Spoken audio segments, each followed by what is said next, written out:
महिलांसाठी आयोजित हळदी कुंकू समारंभात इयत्ता पहिलीत शिकणाऱ्या एका लहान चिमुकल्यानं छत्रपती शिवाजी महाराजांचा पोवाडा गाऊन सर्वांनाच आश्चर्यचकित केलं।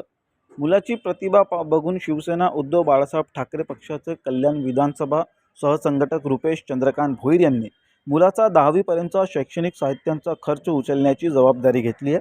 भोईर यांच्या घोषणेनंतर सर्वांनी भोईर यांचं कौतुक केलं। शिवसेना उद्धव बाळासाहेब ठाकरे आणि मनसेतर्फे कल्याणच्या संयुक्त पॅनल क्रमांक 9 मध्ये आयोजित 3 दिवसीय हळदी कुंकू समारंभात महिलांनी भरपूर आनंद लुटला। विजेत्या महिलांना पैठणी, पोहेहार, दागिने आणि लकी विजेत्या महिलांना सोन्याची नथ देण्यात आल्या।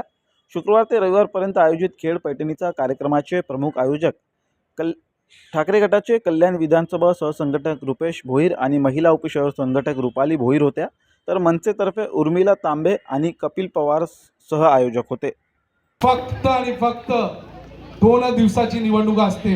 या 2 दिवसाच्या निवडणुकीकरता मी सगळ्यांना विनंती करतो, राजकारणी लोक एकाच मुख्यावर चिकलफेक करतात, पण तुम्हाला सगळ्यांना, माझ्या भगिनींना आणि भावांना विनंती आहे, 1 दिवसाची निवडणूक येते, नंतर सगळे एकाच्या दुखाच्या सुखा दुःखात राहतात, पण ती भांडणं आयुष्यभर कार्यकर्त्यांना भोगायला लागतात। राजकारणी लोक गळ्यात घालून फिरतात। म्हणून मला तुमच्याकडे एक विनंती आहे, 1 दिवसाच्या निवडणुकीकरता कोणी भांडण करू नका, हेल्दी कॉम्पिटिशन करू। ज्याला निवडून यायचंय मतदार बहिणी भगिनी तुम्ही हे ठरवणार का कोण नगरसेवक होणार, कोण आमदार होणार आणि कोण खासदार होणार।